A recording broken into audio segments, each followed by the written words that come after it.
As a Prime member, you'll save 10% on hundreds of items in store, from organic produce to pantry staples to handcrafted pizza. Head to Amazon.com/fresh locations and find a store near you. This is the KBLA Sports Minute with Ray Richardson. Things continue to move in the right direction for Magic Johnson in his attempts to become part owner of the NFL Washington Commanders. The NFL Finance Committee had a conference call meeting on Monday and voted unanimously to approve the Commanders' sale. Current owner Dan Snyder has agreed to sell the team for $6.05 billion. Magic is part of a group headed by billionaire Josh Harris that has agreed to buy the team. NFL owners still must vote Thursday in Minneapolis to give the sale final approval, but the Finance Committee's decision is crucial. The Finance Committee evaluates all potential owners when a team is up for sale. When an ownership group gets the blessing of the Finance Committee, the 32-team owners tend to vote the same way. Magic Johnson is just 2 days away from joining one of the most exclusive memberships in the world of sports. No debates, no speculation, just the info you need. That's your KBLA Sports Minute. I'm Ray Richardson. More news, opinions, and conversation when we come forward on KBLA Talk 1580. KBLA Talk 1580 is dedicated to empowering our communities by providing progressive talk radio for our audience. We strive to be an intersectional voice for the voiceless. As a Black-owned and operated station, we are committed to highlighting diverse perspectives and creating safe spaces for meaningful dialogue. We believe that everyone has something unique to bring to these political, economic, social, and cultural conversations, and we don't shy away from the hard conversations about current events. We endeavor to be a beacon of hope and understanding, while boldly challenging listeners to think more deeply about difficult topics that impact us all. With this in mind, our mission statement at KBLA Talk 1580 is simple: to create an inclusive platform that promotes civil discourse through honest dialogue and encourages personal growth among our listeners, so they can become the active agents of change. Our vision is to establish ourselves as the premier radio network with relevant programming across the beloved community, connecting people through shared experiences and collective power for lasting impact beyond these challenging times.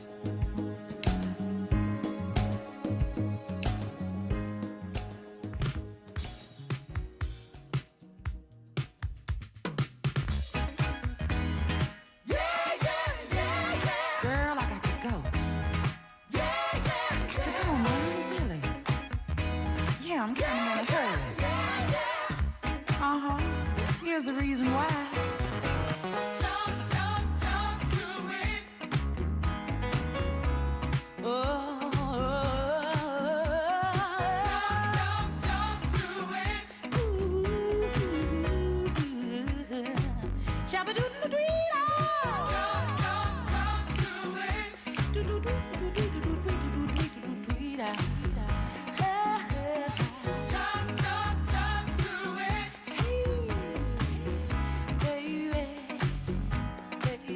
I'm Tavis Smiley. This is KBLA Talk 1580. Our phone number 1-800-920-1580, 1-800-920-1580. In a recent headline-grabbing news story, the disposition of the iconic Aretha Franklin's estate took center stage, becoming the subject of a heated legal dispute centered around two separate wills. Last week, a jury made a consequential decision ruling that a handwritten will discovered under a sofa cushion should in fact be recognized and will in fact be recognized now as the official document of record. It's an ugly, nasty fight amongst Aretha's family. The high-profile jury verdict has not just captured public attention, as you well know, but also illuminated the vital importance of wills in facilitating the seamless transfer of assets and the fulfillment of a person's, in fact, final wishes. And so this Aretha Franklin case has sparked discussions and debates about the importance of proper estate planning, the validity that is, of handwritten wills and the complexities that can arise when multiple documents are involved. This ain't my first time in a conversation like this. Aretha's the latest. Most of you know that Prince was a dear friend of mine. Same thing happened after Prince passed away. Nothing documented on paper. And so this is it's troubling, not just for the families of Prince Rogers Nelson and Aretha Franklin, but for everyday people who find themselves in situations where somebody has passed and can't nobody find a will. and all hell breaks loose, as it were. And so to shed some light on how we can do better in this regard, whether or not we ever become Prince or Aretha Franklin, we all have something we're going to leave to somebody, and it makes sense to get that stuff squared away now before it is too late. I am pleased to welcome Dr. B.J. Hawkins, a leading African-American fiduciary here in California, to the studios for a conversation for a few moments about this drama. Dr. Hawkins, good to have you in. How are you today? I'm just great. Thank you so much. It's a great honor to have you in. When you see stories, again, it turns out that I happen to be personal friends with both Aretha and Prince, so I know something of this, and I'm going to be as tight-lipped as I can be, again, because they were friends. But clearly it's disturbing when persons of their stature with so much to fight over end up transitioning without having anything in place. And in Prince's case, Prince died sort of suddenly and unexpectedly. With Aretha, she knew she was sick. We all knew she was sick, and still not handled in the way perhaps that it should have been. My question is, for starters, when you see stories like these, you think what? I think so sad that we will not have intergenerational wealth transfer. It's sad from a number of perspectives. It's sad because the family often doesn't benefit from hard work that their parents or their grandparents spent their life striving for. It's also sad because there's so many misconceptions.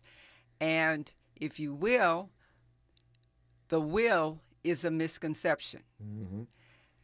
Most states, for example, in California, if you have a will, it doesn't assure that your wishes will be carried out, because California is what is known as a probate state, which means you have to have a trust.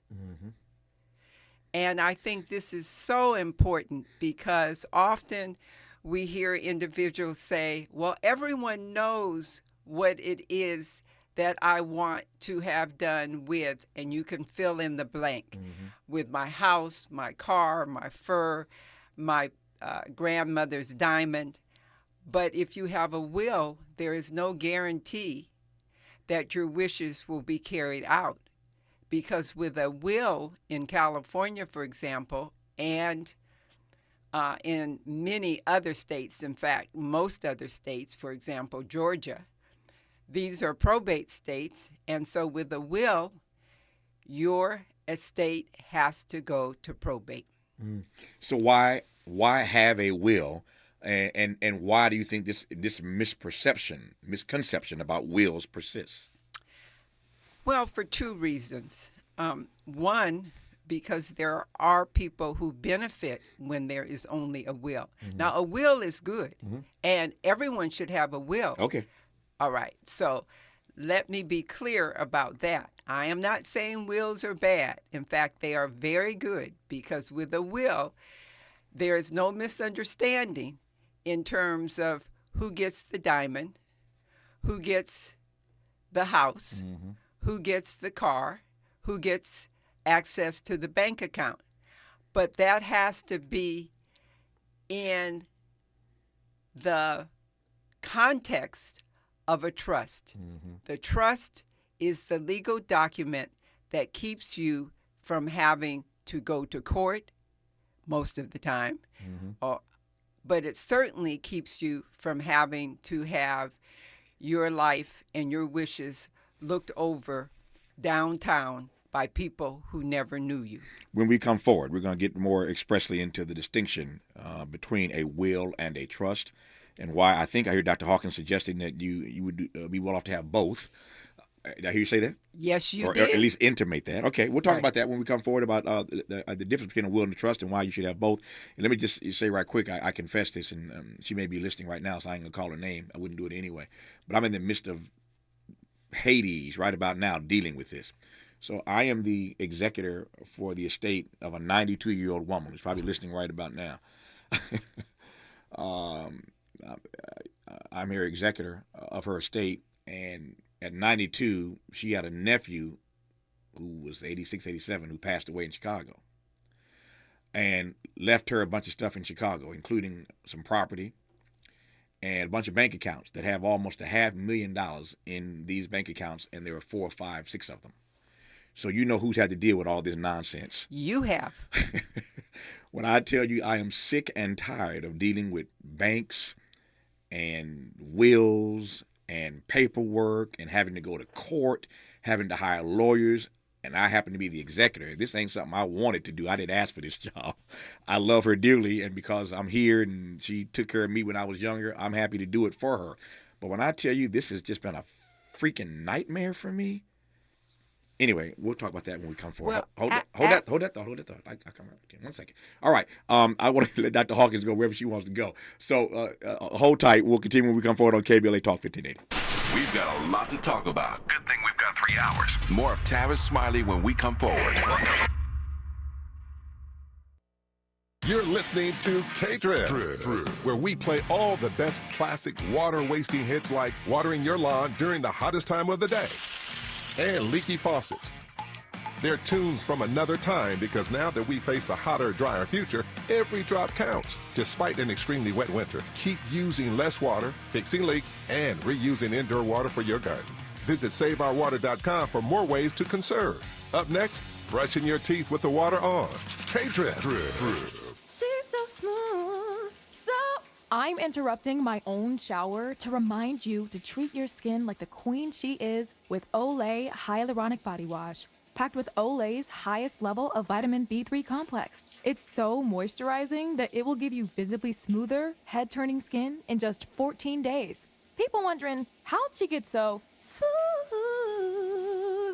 Olay Hyaluronic Body Wash. Also, try Olay Hyaluronic Body Are Lotion. you working way too hard for way too little? There's never been a better time to consider a career in IT. You could enjoy a recession-resistant career in a rewarding field with plenty of growth opportunities and often flexible work environments. Go to mycomputercareer.edu and take the free career evaluation. You can start your new career in months, not years. Take classes online or on campus, and financial aid is available to qualified students, including the GI Bill. Now's the time. Go to mycomputercareer.edu. What's up, LA? The Reparationist community got something real special going down in historic Leimert Park. August 12th, 2023. This event is sponsored by Reparations United and Black Pact, fighting for justice and empowering our community. Together, we can make moves. We have an insane lineup for y'all. The sultry Rotimi, the king of LA, The Game, smooth Eric Benet, and none other than the powerful sounds of blackness. Also, we have some special guests in the house. Congresswoman Sheila Jackson Lee, State Senator Stephen Bradford, LA's beloved Councilwoman Heather Hutt, and many more. They're bringing their passion and leadership to the stage. Mark your calendars, August 12th, 2023, Leimert Park. Let's come together, support each other, and make a difference. Peace, love, and reparations benefit concert and unity rally. Be there or be left out. Produced by Tara Perry of Black Pact and Cam Howard of Reparations United. At KBLA Talk 1580, we do more than just talk. You got a big mouth. Hello, Joe. You're up. Welcome. We're unapologetically progressive, and we don't black down. We do not, and we are delighted to have you tuned in to KBLA Talk 1580, unapologetically progressive talk radio. Our guest in this half hour is Dr. B.J. Hawkins, who I'm delighted to have in studio as we talk about all the drama around my friend Aretha Franklin and these 2 wheels. One they found under a couch cushion. And when I heard this story, I knew exactly the couch they were talking about. I've sat on that couch any number of times. I didn't know when I was sitting on it. She had a wheel underneath the cushion that I was sitting on. And my friend Prince didn't have any paperwork at all. And so I know something of this because of Aretha and Prince, but I also know it because I'm in it right now. As I said earlier, with a woman who's 92, and I'm the executive of her estate, and this has been a nightmare for me, trying to navigate through all this drama. And I'm doing it, one, because I love her, but also because I ain't letting these white folk keep $500,000 in cash. I'm going to get that money for her. What she does with it at 92, I do not know, but I'm going to get that money. And I think there are 5 or 6 institutions, and I'm 3 or 4 in. I've gotten the money out of 3 or 4 of them already. I still got 2 more to go. But it has been just horrific to deal with this process. That said, I discovered something about Dr. Hawkins during the break right quick, and sometimes the best part of this show is during the breaks. And I didn't know this. You went to UCLA and USC. You're not the first person I know that's done that, but I don't know anybody, certainly anybody black, who has 2 degrees from UCLA and 2 degrees from USC. She's a bad sister, Dr. Hawkins is, which leads me to ask one question. You got 2 degrees from UCLA, 2 degrees from USC, so you're a Bruin and a Trojan. Who do you root for? Well, Tavis, it depends. Basketball, I still root for UCLA, and football, I root for USC. Okay. But let me tell you about the 2 degrees. Tell me. I have a bachelor's and a master's from UCLA, and I have a master's and a doctorate from USC. And when I got my degree from USC, in a strange circumstance, there were 2 other African American women who who ended up at SC from various parts in the world, and we decided that we would not fight each other, and instead we would be cooperative, and all of us received our doctorate degrees. All of us went on to different careers, and all of us are still friends today. So any sort of stereotypical image about how we women don't get along is absolutely untrue. Yeah, it's a beautiful story. Beautiful story, and I'm glad you shared that. I'm glad y'all got along, because Aretha's kids weren't getting along when they found these 2 pieces of paper and couldn't figure out quite what to do. So let me start with this. The distinction between a will and a trust is what in layman's terms, and then tell me why you want us to have both. A trust is a legal document that's accepted by the state and the federal government. It helps to keep taxes at a minimum. It helps to make certain that there is clear title to real estate or property, and it avoids, in many instances, or protects, it avoids from shysters coming and taking either personal property, meaning coming into the house and saying, this is mine, because with a trust, there's a list of all of the assets. With a will, it's your personal wishes. It's what you would like to have done. So as you can see, it's important to have your personal wishes known, but the state doesn't necessarily respect that unless it's within a trust. I know you were not involved in this case. You were not in the courtroom. But how difficult is it for a court or jury to figure out which of 2 pieces of paper is going to be the real deal? I think that's an excellent question. But before I answer that question, let me give you a context, even though I wasn't in the courtroom. When Miss Franklin passed, when she made her transition, her estate was estimated to be worth $18 million. By the time the fighting stopped and the dispute over the 2 wills, and the reason there was a dispute is one will left more to some of the children than the other will. So the first will basically divided everything equally or near equally. The second will gave preference to some of the children. So clearly there were some people who wanted the first will, and there were some people who wanted the second will, and each got their attorney. Now, I told you that it was $18 million to start. When they completed the fight and the jury ruled for the second will, there was about $5 million left. And that is one of the awful things that happens when individuals do not have a trust. The fighting and the lawyering up happens, and the court costs happen, and you lose the majority. In my case, as a fiduciary, I'm appointed by the court sometime to be a neutral. I come in and say, I'm not taking sides, but I'm going to look at the entire situation. But I asked for a professional fee because I work very hard. Sure.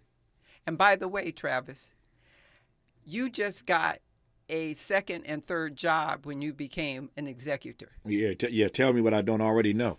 I have figured that out now. And it's let me pursue that since you went there. I recall once asking, and again, I'm not naming names here. First of all, you'd be happy to know that I have both a will and a trust. So I did that a long time ago. Very good. For whatever little I have that somebody's going to fight over, but I got a will and a trust. But I recall once asking someone who I respected immensely to be the executor of my estate when I did my will and my trust. And I was surprised. We were very, very dear friends. He turned me down. And I was in my feelings for a minute about why this friend of mine had turned me down to be the executor of my estate.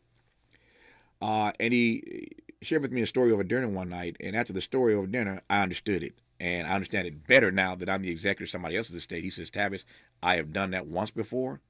And I love you to the ends of the earth. I would do anything for you except be the executor of your estate. Because he went through that one time. He hated the experience and never wanted to do it again. You're absolutely correct. Let me tell you some of the choices that you have, all right, as a personal representative or an executor.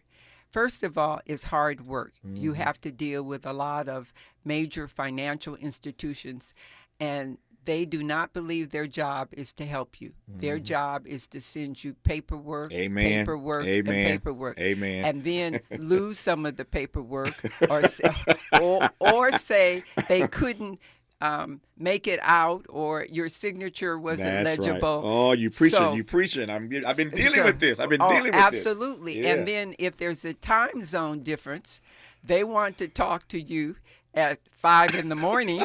Okay. You all up in my business today. Right. Because I told you he died her nephew died in Chicago. Right. So I've been anyway, go ahead. Oh, absolutely. Yeah. And we're not even talking about saying that you have to come into Chicago during the winter. I'm doing that later this week. Right. It ain't winter, thank God, but I got to do that later this week on a plane to Chicago. The choices that you have is you can hire a professional as a consultant who can give you advice and explain shortcuts. Now, you mentioned earlier that I was a professional fiduciary. Nobody generally in our community understands, knows, or have even heard the word except as it relates to maybe an insurance or a stockbroker. But there's a different type of fiduciary, which is known as a licensed professional fiduciary that is empowered through their license to handle trusts, estates, conservatorships, personal disputes, business disputes. If you are a fiduciary, you have had a criminal background check, a personal background check. You have to take continuing education every year. But you are a business person that handles, oftentimes through court appointments, things like trust, conservatorships, and wills. So you can hire, and there's a professional fiduciary association where you can decide who you want by looking at their background, and they can provide consultation, or in some cases they can do a part of it for you, and you can have the same way if you hire any type of professional. If you like what they're doing, that's fine. Now, in some cases, the people say, oh, no, I am not going to have 3 jobs. You know, I have a family, I have a job, and plus that, I want to have a life. And so they will ask the court to appoint this neutral, this professional fiduciary to handle it. And if the court appoints the fiduciary has to have a complete financial accounting, a complete accounting of all of the assets, and they're responsible for the distribution. Oh, yeah. I'm just watching my clock here. I've only got about 4 or 5 minutes left in this conversation with you. It's easy to talk about Aretha and Prince because they're famous or were famous. and everybody loves being in their business. But the reality is, as I've done my informal research, most of us everyday black people, if I can put it that way, to quote Sly Stone, most everyday black people ain't got around to getting wills and trusts done. Why do you think we're so lax about that? Some people think they will live forever. Okay, they can't contemplate that sometime we'll go to glory. There are some individuals who are too busy, and they believe they will never get sick. That nothing will ever happen, so they can do it tomorrow, the next day, the next year. And then some of it is just the lack of knowledge. In Lamert, View Park, Baldwin Hills, Ladera Heights, we are seeing the results of people not having trust. When we are losing all of the real estate that we've worked so hard. And this includes commercial, small businesses, because when you don't have a trust, it is going downtown. For those who don't understand what she just said, she just mentioned a few locales, neighborhoods in Los Angeles. I was just in conversation literally with somebody visiting this city yesterday, and I was telling them that it has alternated for years, but the two wealthiest black enclaves in the country alternate between what Dr. Hawkins just laid out, View Park, Ladera, Baldwin Hills, Baldwin Vista, that area, or Prince George's County back in Maryland. Correct. PG, they say don't call it PG County. They'll get mad at you. Prince George's County. So it alternates between this area here in southern Los Angeles, in Southern California, in LA, or Prince George's County in Maryland. But those two areas have been for years, alternately, again, the two wealthiest enclaves in black America. And so what you hear Dr. Hawkins saying is that we're now losing homes and property, commercial, residential, because too many black folk are dying without their paperwork in place. That's on top of the gentrification already that's taking over in the area. Exactly. Yeah. It's not just happening in California, in Prince George's County. It's the same thing. In Washington, D.C., it's the same thing. In Atlanta, it's the same thing. And it's people who've worked for the county governments or municipal governments. They have a good pension, they've had a decent salary, and yet they haven't used some of that money to make sure that the next generation is able to benefit. I've got less than 2 minutes. Let me ask you the most important question I'm going to ask you in this conversation. For those listening right now who do not have a will, do not have a trust, tell them what to do. Go to your local bar association, go to a professional group that will give you the names of an estate and trust attorney. Someone who does personal injury, someone who does contracts is not necessarily the best attorney. You need to have an attorney who has a specialized knowledge of trust and estate.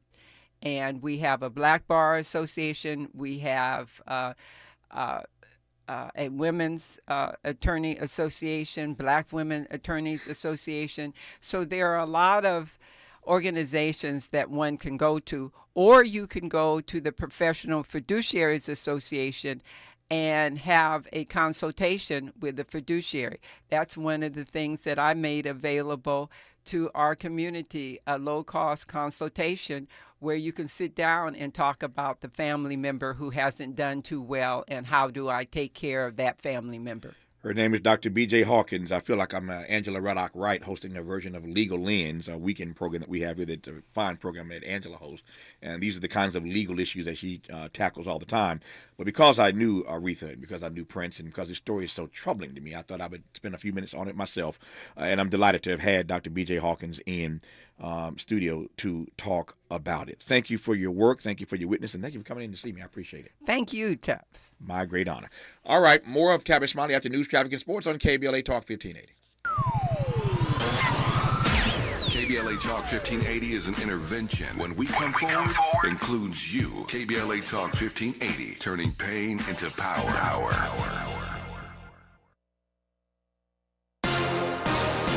Thank you for sharing a part of your Tuesday with us here on the Black Information Network. I'm Mike Moore. Now, here's the latest. Alabama House and Senate members will reconvene for the second day of a special legislative session today to continue work on a new set of congressional district maps. Despite being ordered by the U.S. Supreme Court to create maps to include 2 majority black districts, the Republican majority on Monday approved maps that only had 1 majority African American district. President Biden will host 2 championship teams at the White House next month. First will be the Houston Astros, who will visit on August 7th to celebrate their 2022 World Series title. Following them will be the Las Vegas Aces, who will be honored for their 2022 WNBA title on August 25th.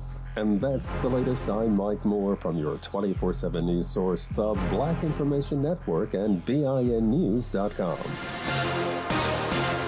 Slow traffic on the 101 northbound between the 134 and Laurel Canyon. South 101 at the 110, a crash in the left lane. Traffic heavy from Sunset. Also the North 101 busy between Vermont and Normandy. The right lane is closed for road work until 3:30. 5 northbound at Washington, a work zone with the off-ramp closed until 2, heavy from Firestone.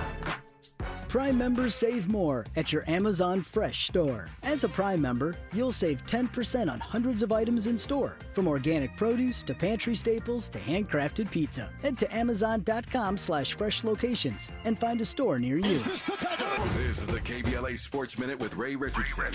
Things continue to move in the right direction for Magic Johnson in his attempts to become part owner of the NFL Washington Commanders. The NFL Finance Committee had a conference call meeting on Monday and voted unanimously to approve the Commanders sale. Current owner Dan Snyder has agreed to sell the team for $6.05 billion. Magic is part of a group headed by billionaire Josh Harris that has agreed to buy the team. NFL owners still must vote Thursday in Minneapolis to give the sale final approval, but the Finance Committee's decision is crucial. The Finance Committee evaluates all potential owners when a team is up for sale. When an ownership group gets the blessing of the Finance Committee, the 32-team owners tend to vote the same way. Magic Johnson is just 2 days away from joining one of the most exclusive memberships in the world of sports.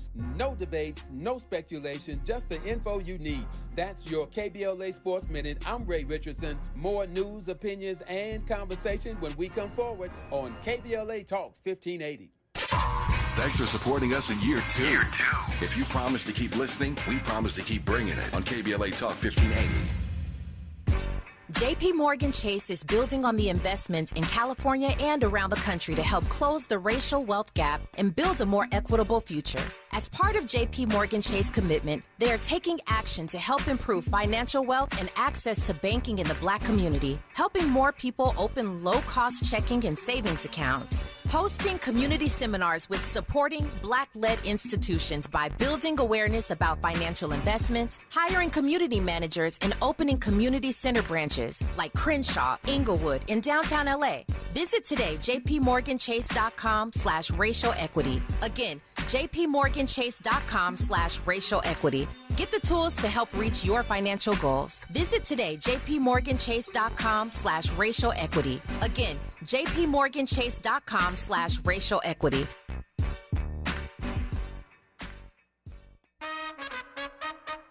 I'm James Alexander, a proud member of AARP. 1967, I was 17.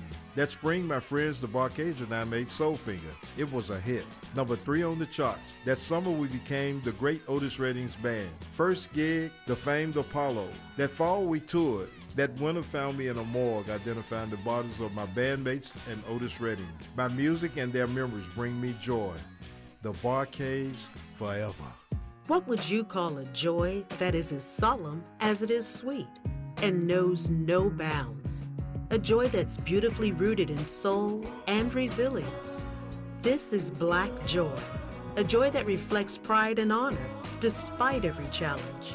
AARP believes the power of Black joy is limitless, and we celebrate this joy supreme. Join us in celebrating Black joy at aarp.org/blackcommunity. To my hometown, my community. Some of you have known me my whole life. Do you notice anything different about the kids in the neighborhood? Ever paid attention? You might start with gifts, money, attention. These are signs. Child trafficking is happening right here in this town. So don't just watch through the window. Pay attention. Because the more we know, the more we'll all know to say no. Learn the signs to look for and how to help at no-to-say-no.com. We knew you'd stick around. This is LA's home for progressive talk radio. Welcome back to KBLA Talk 1580. Let's go, y'all! Check the hill game! Come on, y'all! Stand up! Put your hands up! Everybody stand up! Put your hands up! Come on! Hop, the hip it, hip hop, you don't stop the rock to the bang bang boogie. Up jump the boogie to the rhythm of the boogie to beat. Come on! Now what you hear is not a test. We'll rap it to the beat. Come on, AB, my man, the mic's gonna try to move your feet. Come on. I'm Tavis Smiley, and that's the DJ Kid Capri, Grammy Award-winning hip-hop DJ and producer, joins us now for a conversation as we continue to celebrate hip-hop's 50th anniversary and the genre's immense contributions to the music industry. What you're hearing is Kid Capri at BET Awards and their recent 50th anniversary tribute to the genre. Capri, good to have you on, man. How are you, sir? I'm great, brother. How you doing, man? Good to hear you from you. Good to hear your voice, man. I'm doing well. If I complained, I'd be an ingrate. So I'm just glad to be here and glad to be in conversation with you. While we're playing some of that, what was that experience like, man, being there for this big tribute for hip-hop 50 years later on BET? Man, it was incredible, man, to do. It was stressful in the behind the scenes, getting it all together. It was a big production, but after we got it off, it was beautiful to see what is done and the mark I hit, especially the mark of, trying to separate, to get rid of the separation between the old and the young generation, make sure that everybody could party together and enjoy each other. And I guess I really think we hit that mark.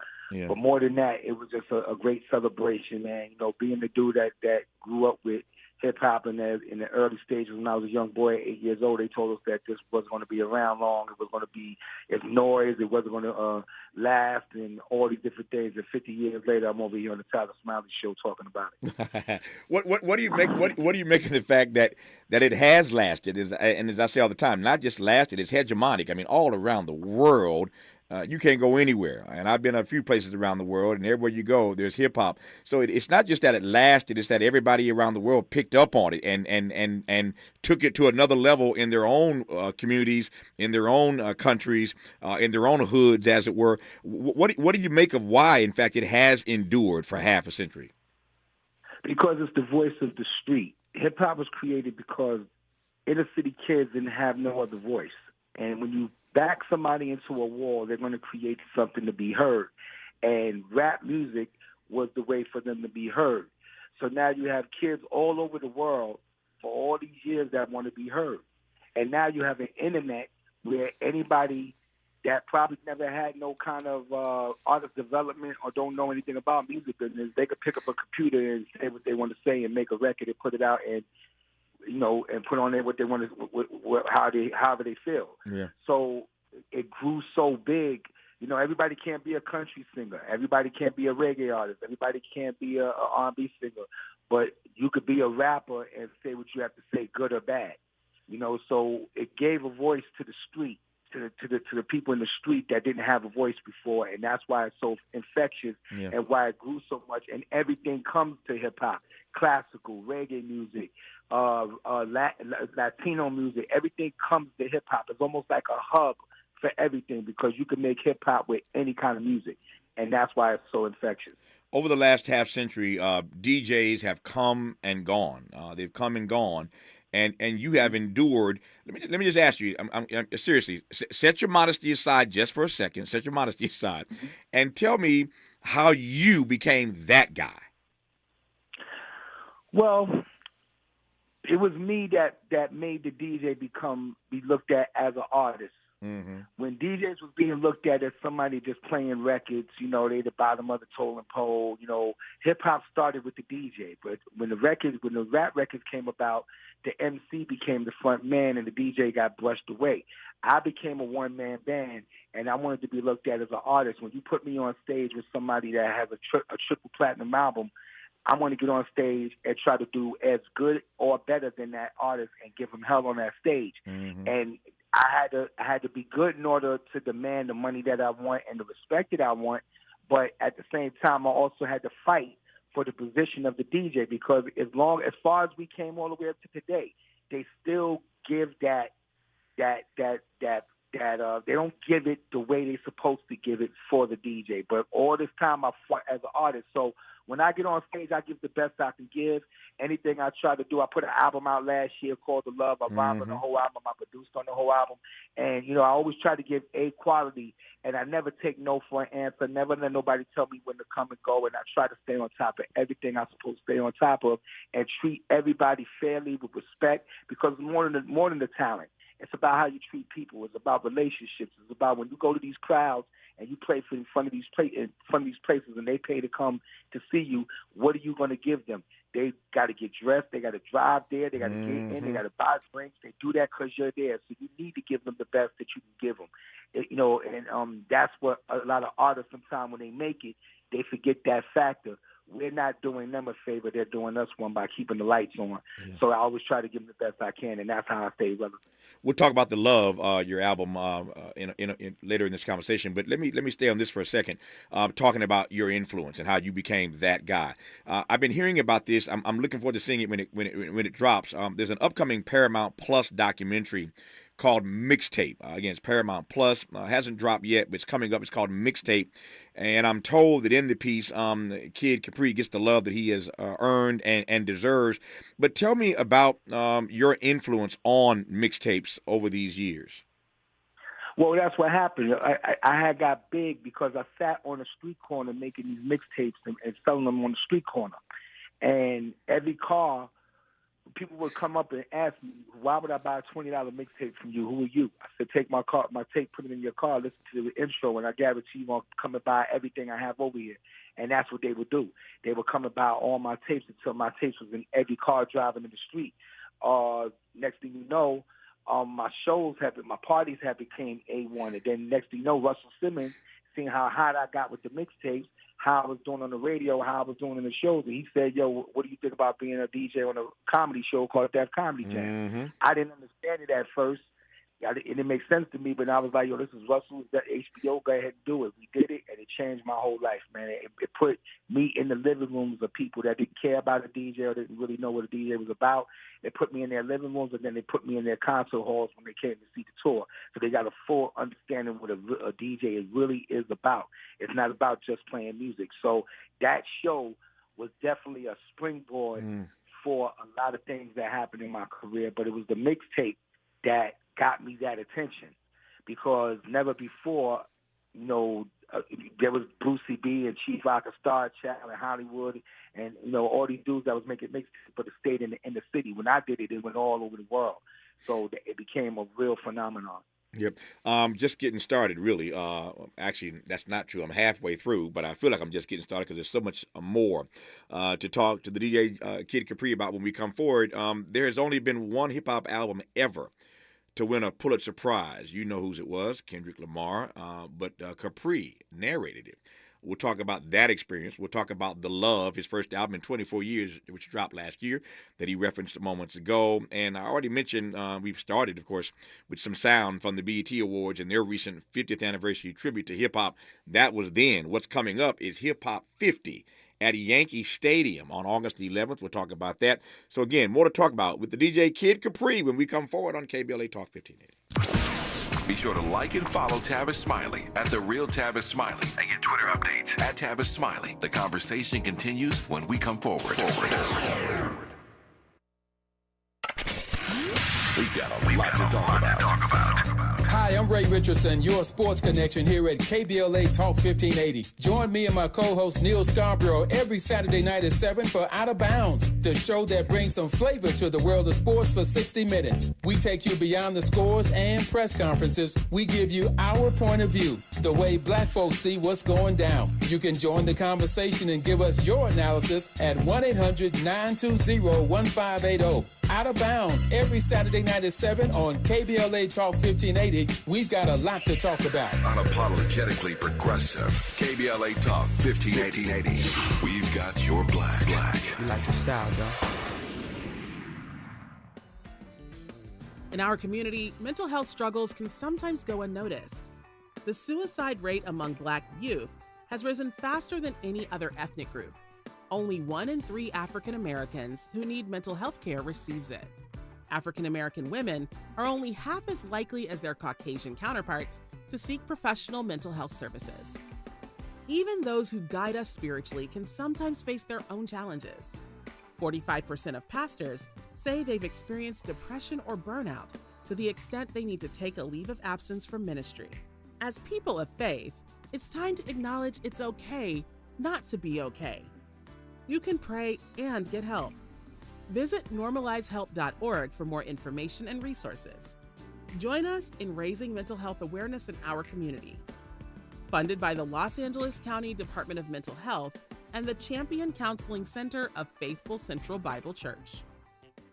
Have you heard about Lendistry? Lendistry is a national Black-led small business lender that is headquartered right here in LA. Once you've started your business, Lendistry provides flexible financing options starting at $50,000 to help you access the affordable capital needed to grow. Visit lendistry.com/KBLA to learn more. Hey, Dad, how do airplanes fly? What's in this box? Is this tree good for climbing? How are babies made? What does this thing do? Kids are curious about everything, including guns. Talking to them about gun safety in your home is a good first step, but you can do more. Always keep your guns locked, unloaded, and stored separately from ammunition. Safe gun storage saves lives. Learn how to make your home safer at endfamilyfire.org. That's endfamilyfire.org. Brought to you by End Family Fire, Brady, and the Ad Council. You're listening to Tavis Smiley, recipient of the highest honor in the talk radio industry, the coveted Freedom of Speech Award. At Talkers 2023, let's get back to more of Tavis right now on KBLA Talk 1580. Capri, you've done so much in your career. We were talking earlier. You were talking earlier about Def Comedy Jam and Russell Simmons and how that put you out there and just sort of transformed your whole life. But you also had a chance years later to work with Kendrick, and many think Kendrick is already the GOAT, even at this point in his career. What was that experience like? It was incredible to get that call, first of all. But when we sat in the studio and we was chopping it up, and I asked him, I said, Kendrick, I was like, there's other DJs that, are legendary DJs that you could have went and got, like Battle Cat from the West Coast and DJ Pooh, and, he was like, yo, man, those are my brothers. I love them. They're legends. But I know what you did for the music business as a whole, for DJs as a whole. You changed the game in music.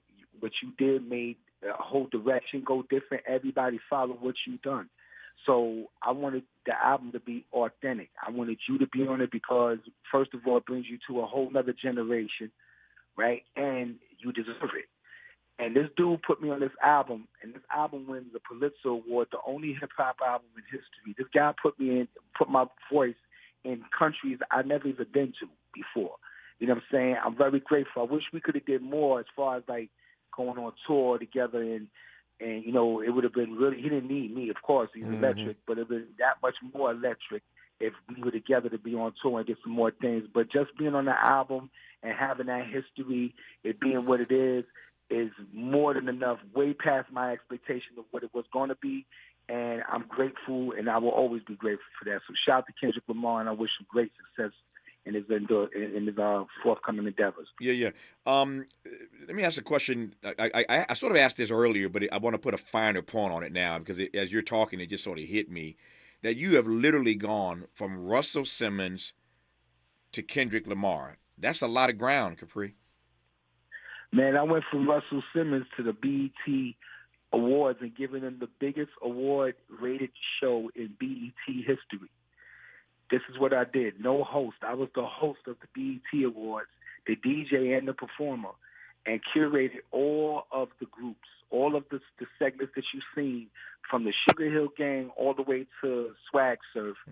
I curated each one of those, edited down all the music, and the most important thing was I did this all live and had one mistake happen, like a record would have skipped or anything, or to do the dancers off, everything would have been thrown off. This was done live. So after the last segment of Swag Surf was over, I dropped to my knees because it was that much stress on me about me wanting everything to be perfect.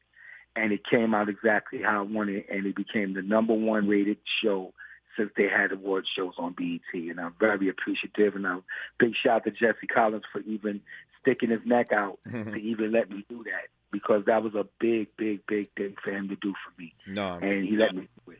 No, it got a lot of love. Of course, everybody watched it, and those who didn't see it saw all the clips from it. So he got a lot of love, and still getting love.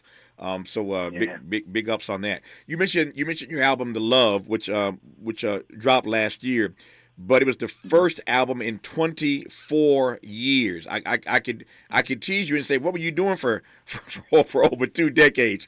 But I know what you were doing because I've seen you do it in places all across the country. But why is the question I should ask? After 24 years, go back and do The Love.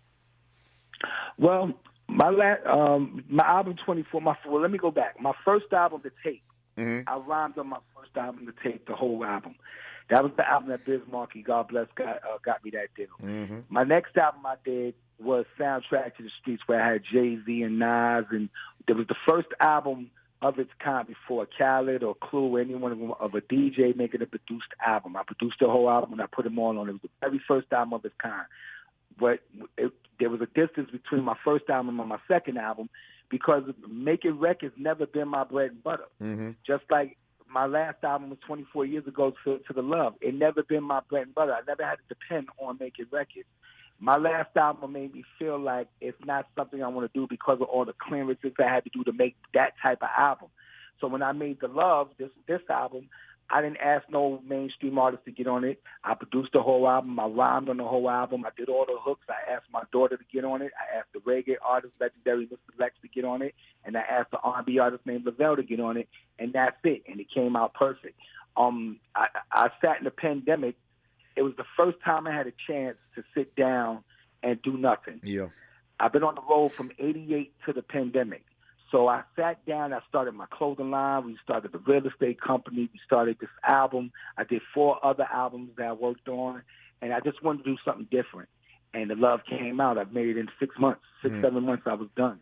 And the first song, Slack Key, when I put Slack Key out, I wanted to see the response to that because if the response wasn't good, the album would have never seen the light of day. Because I'm not known for rhyming, because I didn't have an album out for 24 years, because the music business changed different. So I didn't know how it was gonna work. But when I seen the response, that's what made me put the album out, and it was an overwhelming response. It went way past my expectations, to tell you the truth. It's an incredible album. My mother's on the front cover with the big afro. My daughter's on the record. So it has so many layers to it, man. Yeah, no, it's a beautiful thing, man. When we come forward, our remaining moments with Kid Capri, we'll talk about this upcoming date in Yankee Stadium, Hip Hop 50 concert at Yankee Stadium, August the 11th. You know that's going to be huge. The BET Awards was big, but this thing at Yankee Stadium is going to be massive. We'll talk about that when we come forward on KBLA Talk 1580. A safe place to go loud. A great place for progressive politics. KBLA Talk 1580. The possibility of lung cancer can be pretty scary, especially if you're one of approximately 8 million current or former smokers at high risk. That's why SaveByTheScan.org wants you to know that now there's a breakthrough low-dose CT scan that can detect lung cancer early, and it only takes 60 seconds. You stop smoking, now start screening. For an easy quiz to see if you're eligible, visit SaveByTheScan.org. It could save your life. SaveByTheScan.org is brought to you by the American Lung Association's Lung Force Initiative and the Ad Council. Some people won't give you the real talk on drugs, but it's time we know the facts. Fentanyl is killing people. It's a powerful opioid, often made illegally and commonly mixed with illicit drugs. It can even be pressed into counterfeit pills that resemble prescription medications. Just 2 milligrams, about the size of a few grains of sand, can potentially be lethal. This isn't an ad to scare you, but it is an ad to make you think twice. Get the facts. Go to realdealonfentanyl.com. This message is brought to you by the Ad Council. I'm getting vaccinated with Prevnar 20. So am I, because I'm at risk for pneumococcal pneumonia. If you're 19 or older with chronic conditions like asthma, diabetes, COPD, or heart disease, or are 65 or older, you are at increased risk for pneumococcal pneumonia. Ask your doctor or pharmacist about Prevnar 20, pneumococcal 20-valent conjugate vaccine. It can help protect you against pneumococcal pneumonia in just 1 dose. Even if you've already been vaccinated with other pneumonia vaccines, Prevnar 20 may help provide added protection. Prevnar 20 is approved for adults to help prevent infections from 20 strains of the bacteria that cause pneumococcal pneumonia. Continued approval may depend on a supportive study. Don't get Prevnar 20 if you've had a severe allergic reaction to the vaccine or its ingredients. Adults with weakened immune systems may have a lower response to the vaccine. Side effects include pain and swelling at the injection site, fatigue, headache, muscle, and joint pain. For full prescribing information, please call 1-855-213-2138 or visit Prevnar20.com. At Charmin, we heard you shouldn't talk about going to the bathroom in public, so we decided to sing about it. Roll Charmin Ultra Strong when you drop in the beat. It cleans with way less effort on your seat. Yeah, roll it, drop it. Yeah, roll it, drop it.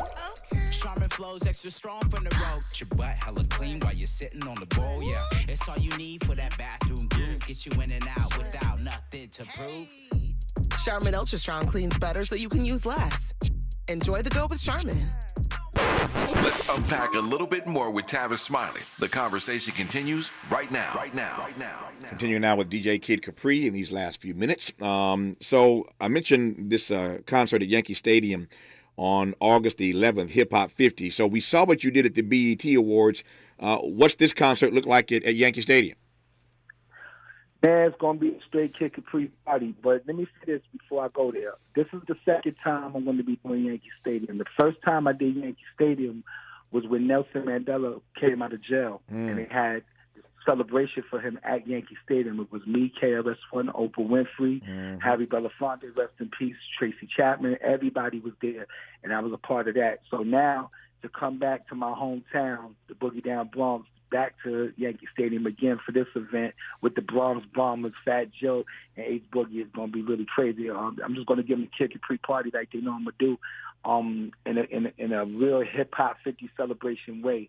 But it's going to be so many artists on there that it's going to be moving constantly. It's going to be a constant thing back to back to back. You got Ice Cube, you got Snoop Dogg, you got Run DMC. You know, it's going to be just too much. So I'm glad to be a part of it now. No, it's going to be a big deal, man. I'm laughing because I do this program for 3 hours, Capri, every day, and I never know how the dots are going to connect. So you'll appreciate this.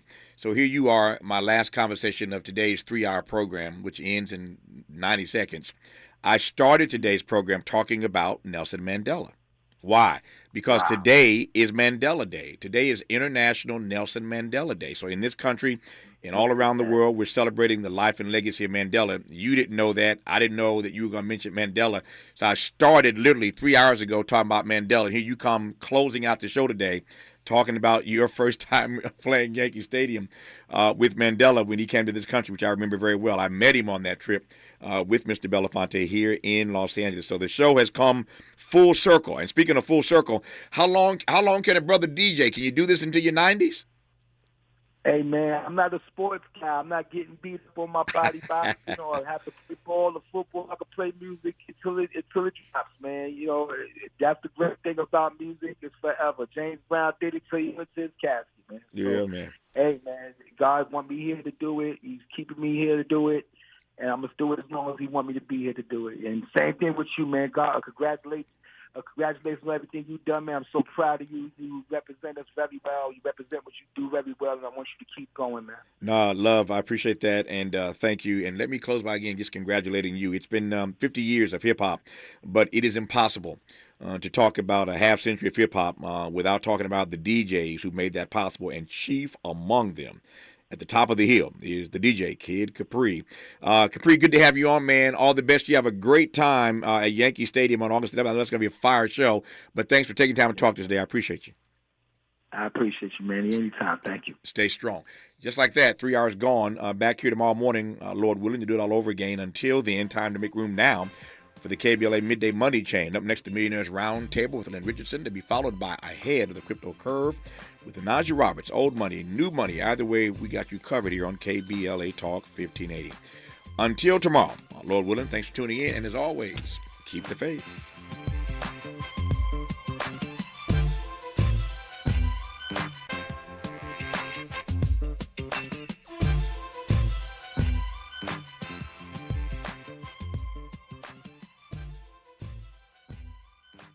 KBLA 1580 Santa Monica